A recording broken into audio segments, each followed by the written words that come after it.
छोड़ी के नई राजधानी के तो लगा देब बटैया जवानी के। तो लगा दो भाई, जो सबसे पहले आके तो हम ही ले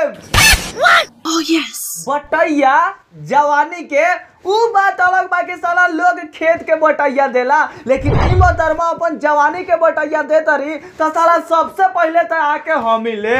सच में दादा ही रे दादा राजा जी सवार करे ढोढ़े जने पर करे। रा साला लड़ बबुआ, रा साला इतना खतरनाक कांड करे से पहले अपन साइज के लड़की लाके करते।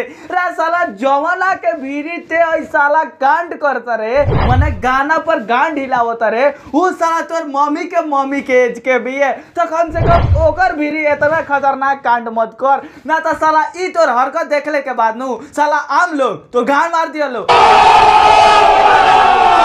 बड़ा सुंदर चीज रखले बारू दो टांगों के बीच में। अरे साला वो अपन दो टांगों के बीच में सुंदर चीज रखे चाहे छुछुंदर।